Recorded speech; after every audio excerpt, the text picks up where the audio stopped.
Welcome, Mary. It's good to have you. Thank you. It's great to be here. Thanks so much for offering to share your story with the people in the CU group because we've been together we're trying to figure it out, probably a year, thereabouts. Yeah. So, do you want to just give everybody an idea of where you were before you found me and the CU groups well, I'm guessing that's where a lot of people are going. They're going to the CU groups to find answers. What was it like for you? Yes, thank you. So I began getting hives in January, probably about 4 weeks before we started shutting down as a country for COVID. And I started with small bumps on my stomach area, and it continued for about a month and a half, where I thought they were bug bites of some sort. And then I started getting all over hives and started Googling it like everybody does. And it really became clear that I probably had CU, or formerly known as CIU. So I immediately started Googling different blogs and learning what other people were doing. And now this was probably 7 or 8 weeks into it. So now we're in maybe the end of March of 2020. And I was just feeling incredibly hopeless because a lot of people had spent a great deal of time and money going through traditional medicine, and they were sharing those experiences on Facebook. And so I did not immediately run to the doctor because it really didn't sound like that was going to be my solution. So I kept going on. I read hundreds of hours of information on CU. Nothing was working, no topical creams. I finally, after about 4 months of suffering with it, went to my dermatologist slash allergist. And he basically said, yes, you have CU. There's not a lot we can do for you. When it gets really bad, we can administer shots. But other than that, we're going to give you traditional antihistamines and topical creams. And you can take as many as you need and call me if it gets worse. So then I knew this was not going to work. At that point, I was really suffering a lot. I was getting a lot of facial swelling as well. So one of my many days of going through all of these different posts on several Facebook pages, I saw your comment, and you basically said, I have healed my CU. If you want to know how, contact me. And you were literally the only person out there that was giving any kind of hope. Everybody on there was just bemoaning the fact that this could last 20 years. People were going into depressions. It was honestly the most terrifying thing. And you were that little ray of hope. And I just clung to it. And I thought, I don't care who you are and where you live, I'm going to find you. And you reached out to me immediately and shared with me over the next couple of months. So now we're into about August 2020, sharing the healing properties of food and nutrition.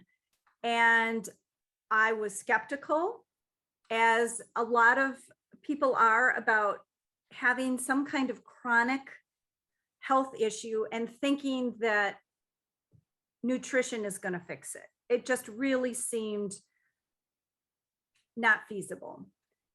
But you were so credible, and you were just this beautiful, healthy woman who just had such a high quality of life that I thought, I want what she has.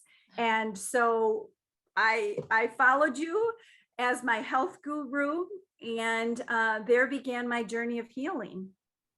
Wow. That's so great to hear. Mary, that post that you're talking about, and I'll tell everyone a little bit of background about that post. It was soon after I'd finished my studies in functional medicine, and I still have to give in a case study, but essentially I've done all the education stuff. But I was so proud of what I'd achieved that I thought, I need to share what I've learned, because now I finally understand what's happening in the body, and I understand how I reverse my CU. Because actually, my CU story was, I managed to reverse it before I started learning about functional medicine and before I actually understood what I was doing. So I'd started taking out foods, and I'd started listening to, when somebody had told me take out gluten and dairy, I actually started thinking, okay, maybe this is a thing. And I took it out a little bit more seriously than a lot of people do, because a lot of people think, oh, but when I eat gluten or when I eat dairy, I don't feel anything. I don't feel bad. So they don't take it out, right? Or they don't take it out properly. And that's like the big key. And so after I'd learned all about the gut and how the body works and how so many things that are influencing our body can impact our immune systems, I decided to share that story. And I posted in the CU group because it was my story. I had hives all over my body, and I said, I know I can help you. And I was willing to give a free masterclass on it, right? And the moment I said I was willing to give a class on it, the admins shut me down. So I had like over 200 people saying, yes, I want to hear the webinar, I want to listen to it. But admin shut me down, and I wrote to admin and I said, look, I don't want anything from this. I just want to share what people can benefit from. And they didn't respond to me. So another coach actually approached me. That's Kimberly, the other coach in the group. And she said, it happened to me too. Don't worry about it. I said, well, maybe we should start our own group. And this is what CU Solution Seeker is all about, is the two of us trying to share the more natural way, because I find that the other groups are great to share, whatever meds you're, but nobody's really offering solutions, or at least the solutions. I don't know what your experience was in those groups, but it's kind of a drag me down kind of, oh, I feel so bad. And yeah, so we're trying to give a little bit more hope to everyone out there. Yes, and actually that's why I agreed to talk to you today too and share my story, because my hope is that if I can help one person like you helped me, then it will certainly be worth any time spent. And I think the encouragement you gave me, because I think not only going into it with more of a skeptical nature, but also wanting it fixed quickly. And through my journey, I'm learning that this could be for a lifetime or not, but you do it until. And I think that's one of the frustrations that I see with people that I talk to, is they want to know how long it lasts. Okay, how long do you have to eat good? And for me, it was a good 45, 50 days. And unfortunately, people just give up too easily, too early. And my advice that I took myself was, you do it until. Right.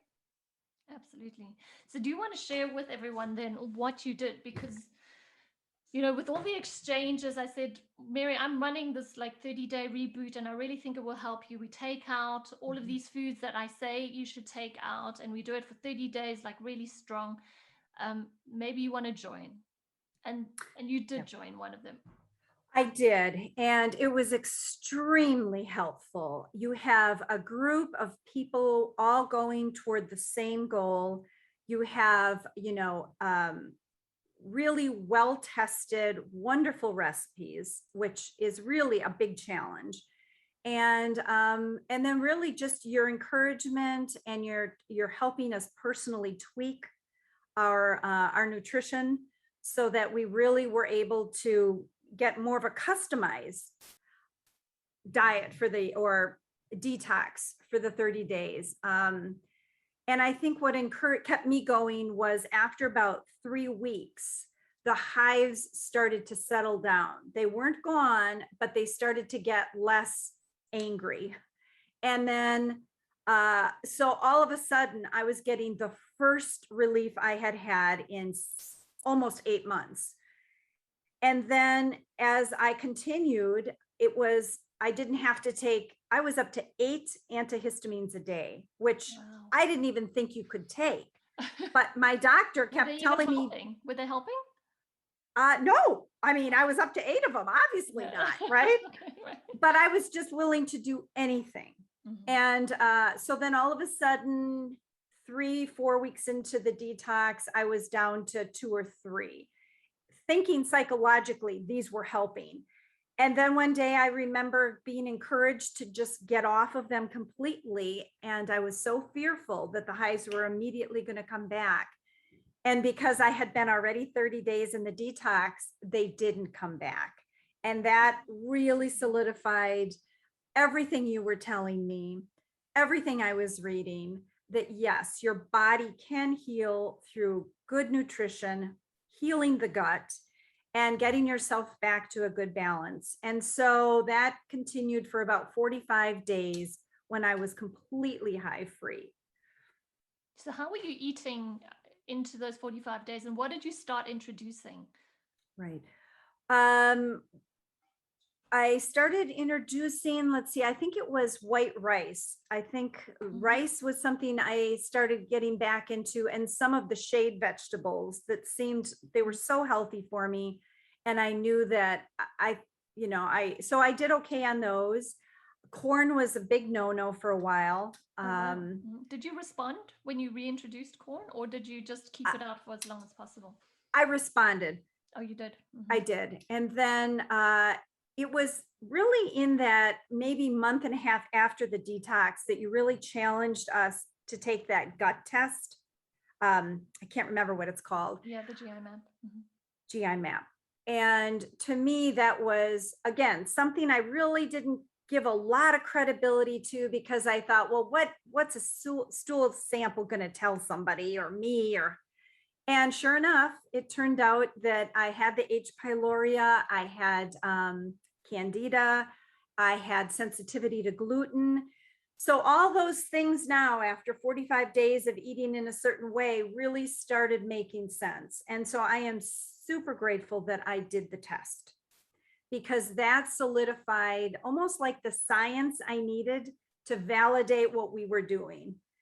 And then since then, I have just stayed on a pretty healthy diet. I don't drink alcohol anymore because that seems to be a trigger. I eat just as many fruits and vegetables as I can. I can certainly eat naughty foods because now my gut is in a place where it's healthy again. So this was not a lifelong sentence of eating no sugar, no gluten, no dairy. Yeah. It really was enough to heal the gut. And now I am, part of how I eat well is just because I'm so afraid of going back there. But when I do cheat, and I do often, it is fine. I have no facial swelling, which was the big thing too with the hives. Yeah. So, I mean, I talk about that bucket filling up, and then it's overflowing. And your bucket had been overflowing for a while, and we had to just start emptying out that bucket. And so it sounds like now your bucket is low enough that you can eat a couple of foods that may not be ideal, but you can tolerate them. And you will know, because you've spent enough time learning about how your body responds, to know when you've overstepped the mark, right? That's correct. Yeah. That's correct. And how do you feel if you did get hives again? It's happened to me. It's happened to me actually not so long ago, and I'll do a post on it, because I was in I was organizing a cocktail evening for a local women's club, and they had non-alcoholic and alcoholic cocktails, but the alcoholic ones looked so gorgeous, like this bright green and red and blues and all sorts of things. And I thought, I've got to try one or two, and I did. And there was some dairy, and I think maybe some dairy snuck in. And the next day my husband was mowing. I know I had to mow the lawn. Usually I don't mow the lawn, but I'm allergic to grass, and I mowed the lawn, and usually I don't respond. But I think with just too much, and one day it was just, my bucket overflowed. So Yeah. but in a day it was gone again, because I knew exactly, just go back to the basics, go back to your habits, take everything out. And yeah. The one other thing that I was really impressed with that again, I did not necessarily understand the value of beforehand was the way that you were able to investigate our backgrounds and find clues. And I know that is part of the functional medicine protocol. That was huge for me because I had been hypothyroid. I had been suffering from a low functioning thyroid since I've been 30. So 25, 30 years. I have always had low vitamin D, and I have had tremendous vertigo as a result of allergies, I believe. And so that inflammation, I mean, it was debilitating at times. I made no connection until I started healing my gut. Then all of a sudden, I have been vertigo free for 7 months, the first time since I've been 18. Yeah, I mean Wow. that is a huge celebration That is because huge. Mhm. you just live your life in a different way when you have vertigo. I just got some blood work back. My vitamin D is in normal range, and I haven't taken a supplement in probably 90 days. Amazing.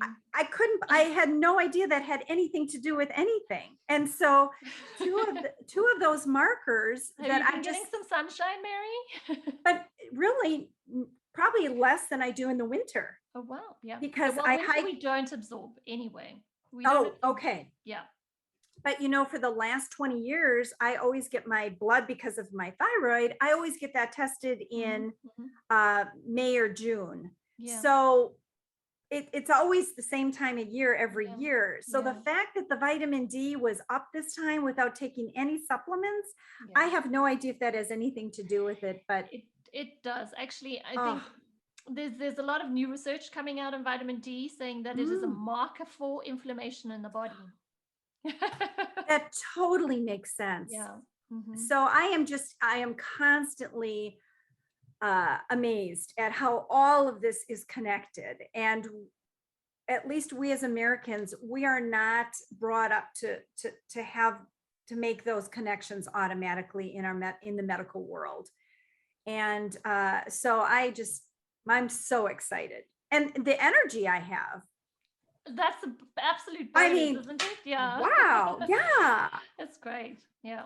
But So you've done yes. really, really well, Mary, because you've stuck to eating healthily and you haven't slipped back into old habits, and you keep up all the healthy lifestyle recommendations.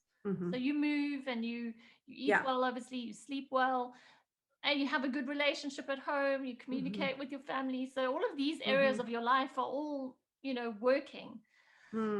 Yeah. That's true. Yeah, that's true. And, and I'm a candidate for all of the post-menopausal symptoms, which I was getting a lot of hot flashes. Those are minimal, if unmentionable now. And so I think that my age group, it's so important to get the word out I'm 57. And for us to be able to understand that this whole journey through pre and post menopause does not have to be this so treacherous. I just emotionally, physically, and so I am so excited. We haven't done any hormone work, right? We haven't done any hormone testing, none of that. We've done diet change and gut work. Yep. And I think that's so important for so many people to hear, because I do too. Yeah, women your age, our age, are struggling with hormonal issues, and they're going to obviously the endocrinologists looking for answers. And I don't know how many endocrinologists are saying change your diet and fix your gut. Well, I certainly had not heard that before you came along. And I'm pretty well versed in nutrition in terms of my kids have always eaten, organic, and I have 2 eczema children.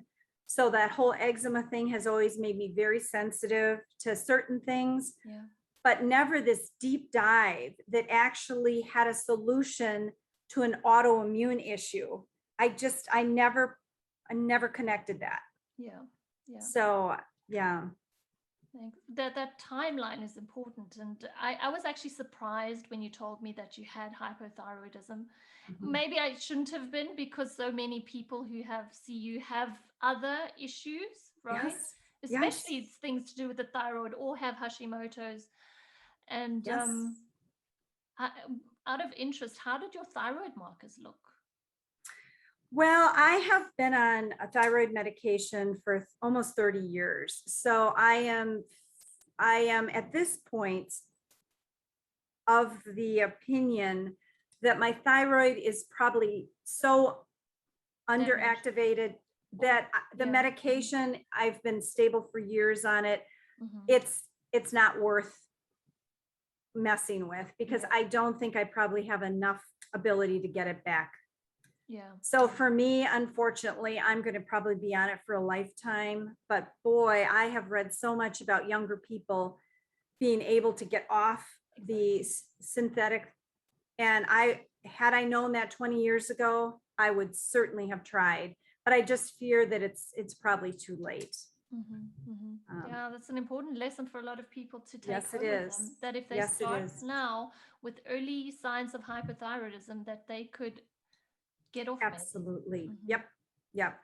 Yeah. And finally, another thing is the weight loss. I mean, you never talk about it No, I because don't. that's not what's important. No. And it's not, but one of the many byproducts is I've lost a lot of weight. And Do you want to tell us how many pounds? well, you right weighed now or it's anything? almost 20 pounds. So I don't know Wow. how many. Yeah. That's but the like I think you half it in Yeah. I think it's hours. It's about maybe maybe 10 kilos, but that that's would be my guess. yeah. Yeah. And I still continue to, have great energy, and I'm sure I'll continue to lose, but that's not the motivation anymore.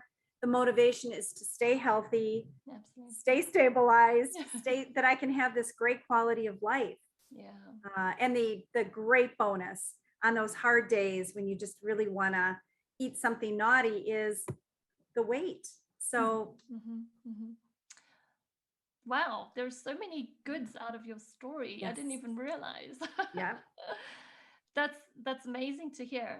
And so what would you say to any because you've seen the group. Maybe you're not so active in Facebook, I think, Right. but there are a lot of people struggling and there are a lot of people Yes. saying, should I do this? Should I do that? What would you tell them? You have nothing to lose. I mean, I thought if this is not the solution, all I've done is eaten healthy and done something good for my body for 35, 40 days.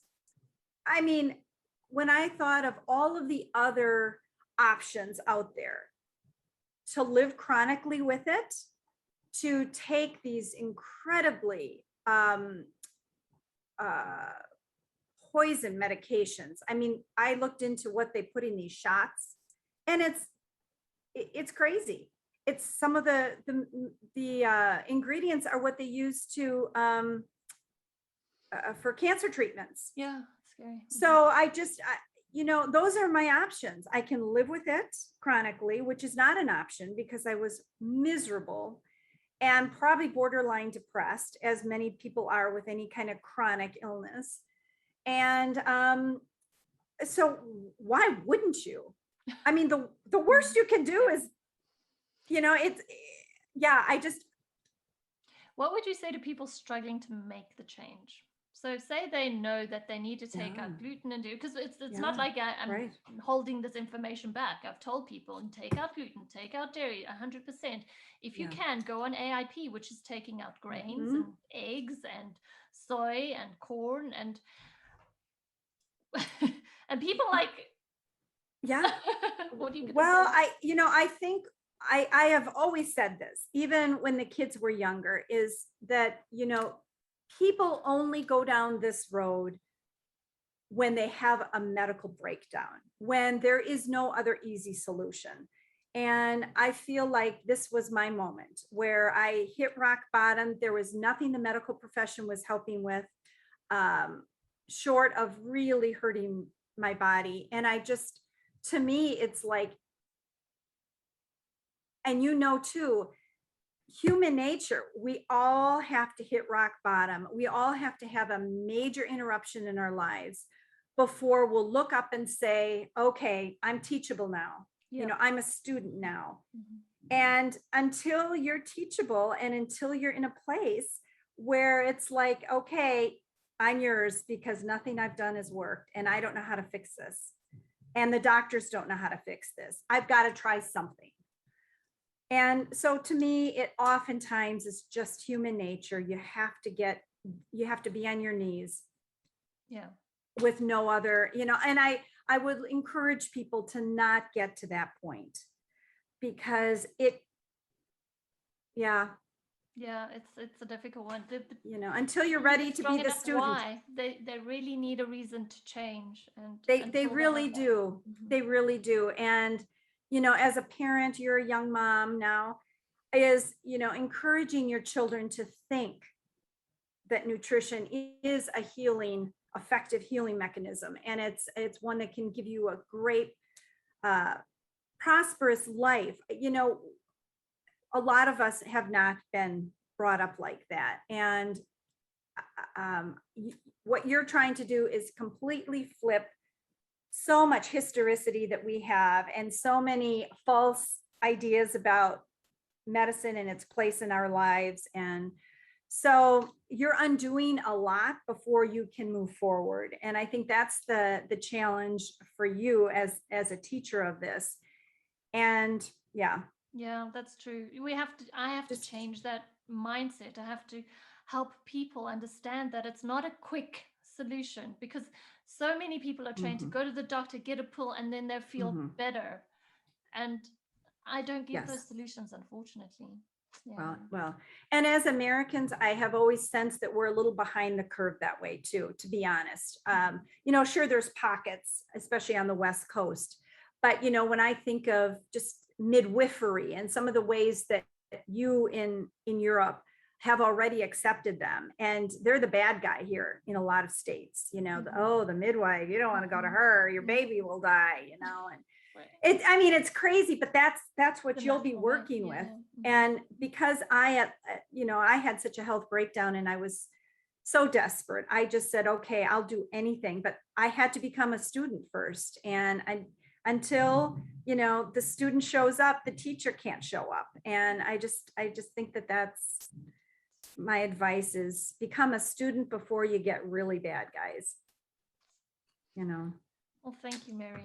It's yeah, a wonderful story that you've shared. And I really hope that people take home your message, because I do too. They don't have to live like this, and they don't have to be on medication all their life. And yeah. No. And you're proof. No. I'm proof. Yay! Happy dance. Cool. So yeah, anybody that wants to reach out to myself or Mary and ask us questions can do so, and post their questions under the feed. I'm going to have a quick look to see if anybody has posted anything. Doesn't look like it, so we can end here, Mary. And if there are any questions, they can tag you in case there's something else that they might want to ask. Okay. Awesome. That's great. The other thing I would just like to point out is I have a very good friend who has POTS, and she was sharing her journey, and it's an autoimmune disease. I can't remember what it stands for, but it's very debilitating. Yeah, it's to do with the heart rate, polyorthostatic tachycardia syndrome. Wow. Yeah, it's a mouthful. and she has been bedridden and very ill. And she shared with me recently that her journey of healing began exactly like mine. She also had hives, strangely enough. So what I'm learning just in talking to different people is these healing principles that you're sharing with us work across the board in so many autoimmune diseases. And I was really taken back by how similar her journey was, even though hers was so much more debilitating. Her way to recovery was the exact same way as mine. And that really spoke to, okay, this isn't a fluke, Mary. This isn't, oh, wow, you just had this weird thing and no gluten and no sugar and no dairy just cured it. Her journey of healing after many frustrating years with the medical community resulted in her doing a very similar detox gut health reboot. And She is really doing well today. Wow, that's so Really good to doing hear. well. Yes. And I'm so glad you point that out, because I don't know if you remember in the group after I asked you about your feedback after we had the first 30-day reboot, and you said it would have been nice just to have more people who had the same thing as what I Mhm. did. And I kind I of remember. smiled at it, just knowing that what a lot of people don't know is the solution is pretty much the same, whether you have CU, an autoimmune disease, or POTS like your friend, or Hashimoto's, or rheumatoid arthritis, or any of the autoimmune diseases. You need to Mhm. change your diet and you need to fix your gut health. And everybody else struggling with all the other things, whether it be depression and hormone issues and weight and whatever, blah, blah, blah, blah, lots of things, symptoms that people are struggling with. If they just start with these two things, it will probably resolve either everything or a large part of it. Mhm. Yes. Wise words. Great. Well, thank you so much for your time, Oh, Mary. thank you. I'm